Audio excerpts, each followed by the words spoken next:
हमें बचपन से ही बताया गया कि रावण एक क्रूर और अहंकारी राजा था, जिसने न जाने कितने ही पाप किए और अपने ही भाई को लंका से बाहर फेंक दिया। पर हमेशा जो दिखता है वह सच नहीं होता। जो आपने बचपन से देखा और सुना, वह रावण नामक सिक्के का बस एक ही पहलू है। असल में रावण एक महाज्ञानी, महापंडित और महाप्रतापी राजा था, जिसे 6 शास्त्र और चारों वेदों का ज्ञान था। रावण से बड़ा शिव भक्त न कोई था, न कोई होगा। तो आज की इस वीडियो में हम जानेंगे रावण की कुछ अनसुनी अकल्पनीय बातें, जो आपको वाल्मीकि रामायण में नहीं मिलेगी। जानेंगे कि रावण ब्राह्मण था या असुर, और क्या था उसके 10 सिरों का असली राज, और क्यों रावण ने राम को दिया था विजय का आशीर्वाद। और वीडियो के अंत में हम यह भी जानेंगे कि क्या रावण भी 7 चिरंजीवियों की तरह ही आज भी जीवित है, और क्या सच में माता सीता रावण की ही बेटी थी।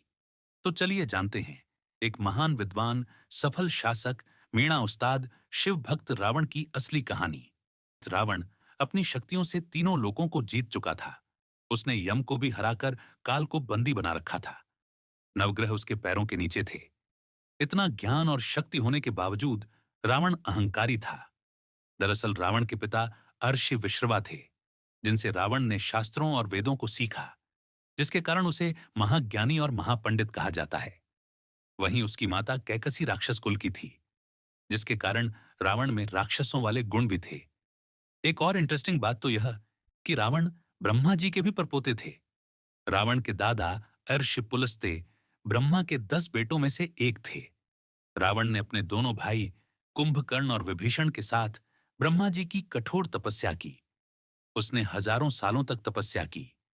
रावण हर 1000 वर्ष समाप्त होते ही अपना एक सिर काटकर ब्रह्मा जी को अर्पित कर देता, और अंत में जब वह अपना दवां सिर काटने वाला था, तब ब्रह्मा जी उसकी भक्ति से प्रसन्न हुए और उसे और उसके भाइयों को वरदान मांगने को कहा। रावण ने अमृता का वरदान मांगा, पर ब्रह्मा जी ने यह कहते हुए मना कर दिया कि यह सृष्टि के नियमों के अनुकूल है। तब रावण ने वरदान मांगा कि उसे दानव, देवता, किन्नर, नाग कोई न हरा सके, और अपने अहंकार में रावण ने मनुष्यों और वानरों को तुच्छ समझते हुए उनसे सुरक्षा नहीं मांगी, और इसी कारण यही उनके अंत का कारण बने। ब्रह्मा जी ने उसे वरदान देते हुए उसके 10 सिर भी उसे लौटा दिए, और अमृता के लिए अमृत विला दिया, जो रावण की नाभि में था, और उसे चेतावनी दी कि यह अमृत विला सिर्फ अग्नि बाण से सुखाया जा सकता है, जो कि केवल श्री हरि विष्णु के पास है। तो तुम उनसे दुश्मनी मोल ना लेना। अब इसके बाद ब्रह्मा जी ने कुंभकर्ण को वरदान मांगने को कहा। कुंभकर्ण इंद्रासन यानी कि देवों का आसन मांगने वाला था, पर देवों के चाल से माता सरस्वती कुंभकर्ण की जीभ पर विराजमान हो गई और इंद्रासन की जगह निद्रासन का वरदान मांग लिया। अंत में विभीषण ने आजीवन प्रभु की सेवा और भक्ति करने का वरदान मांगा, जिससे ब्रह्मा जी प्रसन्न हुए और उसे यह वरदान खुशी खुशी दे दिया। रावण शिव का बहुत बड़ा भक्त था, और एक बार शिव भक्ति में लीन रावण ने शिव को सीधे लंका ले जाने का सोचा और कैलाश पर्वत को अपनी भुजाओं से उठा लिया। और जब रावण ने ऐसा किया तो शिव क्रोधित हो उठे और अपने अंगूठे से पर्वत को दबा दिया। रावण पर्वत के नीचे दब गया और दर्द से चिल्लाने लगा। तब उसे अपनी गलती का एहसास हुआ, और उसने अपनी भक्ति दिखाते हुए अपने हजारों हाथों में से एक हाथ तोड़ा और उसकी नसों से तार बनाकर उसे बजाने लगा। यही वह समय था जब रावण ने शिव को प्रसन्न करने के लिए शिव तांडव स्तोत्र लिखा था, जिसे आज भी यह दुनिया शिव को प्रसन्न करने के लिए गाती है। रावण की भक्ति से शिव प्रसन्न हुए और उसे अपनी चंद्रहास तलवार दी, और तब से ही रावण को सबसे बड़ा शिव भक्त माना जाता है। क्या रावण के सच में 10 सिर थे? इसे लेकर शास्त्रों में अलग अलग कहानियां मिलती हैं। कहा जाता है कि रावण को 6 शास्त्र और चारों वेदों का संपूर्ण ज्ञान था, जिसके कारण उसे दशानन या 10 सिरों वाला कहा जाता है। वहीं दूसरी ओर कुछ जगहों पर यह लिखा मिलता है कि रावण के पिता ने उसे 9 मणि वाली एक माला दी थी, जिसके कारण रावण के 10 सिर प्रतीत होते थे। रावण के 10 सिर उसके चरित्र को दर्शाते हैं। ये 10 सिर हैं: काम, क्रोध, लोभ, मोह, मद, मत्सर्य, अहंकार, और उसके सभी सिरों को संतुलन में रखते मुख्य 3 सिर: बुद्धि, मनस और चित्त। राम सेतु बनाने के लिए राम ने यज्ञ किया और यज्ञ कराने के लिए ब्राह्मण की जरूरत थी और उस समय रावण से बड़ा ज्ञानी ब्राह्मण और कोई नहीं था। इसलिए राम ने रावण को आमंत्रण भेजा और रावण ने यज्ञ में भाग लिया। कहा जाता है कि यज्ञ में पतिपत्नी को बैठना होता है, जिसके कारण रावण ने सीता माता को मुक्त कर यज्ञ में शामिल किया था। लेकिन कुछ जगहों पर यह लिखा मिलता है कि रावण ने सीता को मुक्त नहीं किया था, बल्कि उसकी एक मूर्ति बनाकर पूजा में बैठाया था और पूजा समापन होने के बाद राम ने रावण से जीत का आशीर्वाद मांगा और रावण ने खुशी खुशी राम को विजय का वरदान दिया। कहा जाता है कि रावण को अपनी मृत्यु का पहले से ही ज्ञान था और उसने ही अपनी मृत्यु का जाल रचा था। पर उस सच को जानने से पहले हम रावण के जन्म की असली कहानी को जान लेते हैं। जय और विजय यह विष्णु के वैकुंठ लोक के दो द्वारपाल थे और जब ब्रह्मा जी के चार पुत्र विष्णु के दर्शन के लिए पहुंचे, तब जय और विजय ने उन्हें यह कहकर रोक दिया कि यह अभी विष्णु जी के आराम का समय है, जिससे क्रोधित होकर संत कुमारों ने उन्हें श्राप दिया कि उन्हें वैकुंठ लोक का त्याग करना होगा। और उनके श्राप से विष्णु जी भी सहमत हुए और उन्हें दो विकल्प दिए कि या तो वे पृथ्वी पर विष्णु के भक्त के रूप में 7 बार जन्म लें या 3 बार विष्णु के दुश्मन के रूप में। विष्णु जी से जल्दी जल्दी मिलने के लिए उन्होंने 3 बार उनका दुश्मन बनना स्वीकार किया और पहले जन्म में वे हिरण्याक्ष और हिरण्यकश्यप के रूप में जन्मे। हिरण्याक्ष को विष्णु के वराह अवतार ने मारा और हिरण्यकश्यप को नरसिंह अवतार ने।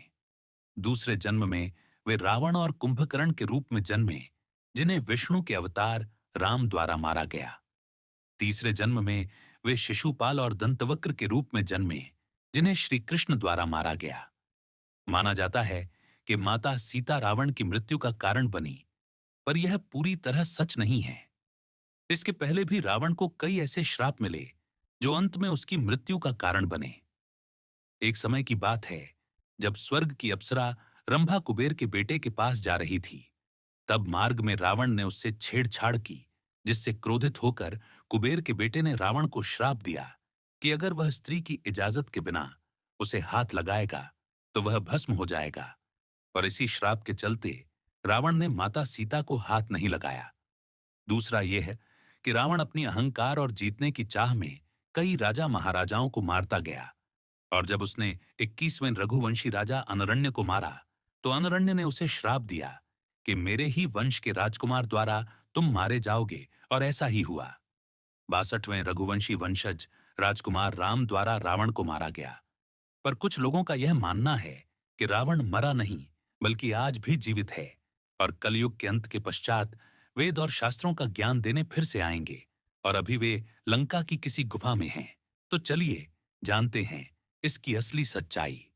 रावण तीनों लोकों को जीत चुका था और काल को भी बंदी बना लिया था, और जब वह नागोक पहुंचा तो नागराज ने हारने से अच्छा रावण से दोस्ती कर ली और रावण की मृत्यु के बाद नाग रावण के शरीर को ले गए और उसे जिंदा करने का प्रयास भी किया, परंतु वे असफल रहे। तब उन्होंने रावण के शरीर को सहता और अन्य जड़ी बूटियों की मदद से ताबूत में बंद कर दिया और लंका की किसी गुफा में सुरक्षित रख दिया। और माना जाता है कि रावण कलयुग के अंत में फिर आएंगे। आज तक कई लोगों ने इस गुफा तक पहुंचने की कोशिश की है, पर उनका मानना है कि जब वे गुफा के पास पहुंचते हैं तो मौसम बिक जाने लगता है, पेड़ पौधे अपनी जगह बदल लेते हैं और जानवर खून खराबे पर उतारू हो जाते हैं, जिसके कारण वहां पहुंचना असंभव हो जाता है। पर इस कथा के विपरीत कुछ लोगों का यह मानना है कि रावण की मृत्यु के बाद विभीषण ने पूरे रीति रिवाज से उनका अंतिम संस्कार किया था। दरअसल रावण एक सफल शासक था, जिसके राज्य में लंका ने सिर्फ विकास ही किया। रावण ने कई ग्रंथ और आयुर्वेदिक पुस्तकें लिखी। उसने रावण संहिता भी लिखी। पर माना जाता है कि रावण को भविष्य के दुखों का ज्ञान था और वह अपने कुल को इस दुख में नहीं देखना चाहता था, जिसके कारण रावण ने खुद जानबूझकर सीता का अपहरण किया ताकि श्री हरि विष्णु के अवतार द्वारा उनका और उनके कुल का उद्धार हो सके और सभी को मुक्ति मिल जाए। उस समय रावण से ज्यादा ज्ञानी और कोई नहीं था, इसीलिए रावण के मरते वक्त राम ने लक्ष्मण को रावण से ज्ञान लेने को कहा और रावण ने लक्ष्मण को जीवन की 3 प्रमुख बातें बताई जिसे आप भी फॉलो करके जीवन में सफलता को प्राप्त कर सकते हैं। पर उन 3 बातों को जानने से पहले हम ये जान लेते हैं कि क्या सीता माता सच में रावण की ही बेटी थी। रामायण के जैन वर्जन में हमें यह कहानी देखने को मिलती है जिसके अनुसार सीता रावण की बेटी थी। माना जाता है कि सीता रावण और मंदोदरी की पहली संतान थी। पर उनके जन्म के समय रावण को यह ज्ञात हो गया था कि उसकी पुत्री का पति ही उसकी मृत्यु का कारण होगा। इस वजह से रावण ने उसे संदूक में बंद करके जमीन में गाड़ दिया, जो बाद में राजा जनक को मिली और राजा जनक ने उसे अपनी पुत्री मान लिया। पर यह कहानी हमें रामायण के जैन वर्जन और कुछ अन्य क्षेत्रीय किताबों में देखने को मिलती है, जो कि रियल रामायण की किताबों से अलग है। इसलिए इस पर पूरा भरोसा नहीं किया जा सकता। वैसे इसमें आपकी क्या राय है कि सीता माता रावण की बेटी थी या नहीं? कमेंट करके जरूर बताएं। अब हम वह 3 बातें जान लेते हैं जो रावण ने लक्ष्मण को बताई, जिसे आपको भी अपने जीवन में उतारना चाहिए ताकि आप भी एक सफल इंसान बन सकें। पहली बात यह है कि किसी भी शुभ कार्य को जल्द से जल्द कर लेना चाहिए और अशुभ कार्य को जितना हो सके टालना चाहिए। पर रावण ने राम को पहचानने में देर कर दी, जिसके कारण वह मारा गया। दूसरी बात यह कि अपने दुश्मनों को कभी कम नहीं समझना चाहिए, लेकिन रावण ने जब वरदान मांगा तो अपने अहंकार में उसने मनुष्यों और वानरों को तुच्छ समझते हुए उनसे सुरक्षा नहीं मांगी और वही उनकी मृत्यु का कारण बने। तीसरी बात यह है कि अपने जीवन के रहस्य किसी को नहीं बताना चाहिए। रावण यहां भी चूक गया। विभीषण को उसकी नाभि में स्थित अमृत का राज मालूम था, जिसके कारण रावण मारा गया। तो ये हैं 3 बातें जो आपको भी जरूर ध्यान में रखनी चाहिए।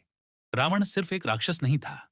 माना कि उसने लंका अपने ही बड़े भाई कुबेर से छीन ली थी, पर फिर भी रावण के काल में लंका ने सिर्फ विकास ही देखा है, जिसके कारण आज भी लंका और भारत की कई जगहों पर रावण के मंदिर उपस्थित हैं और उसे आज भी पूजा जाता है।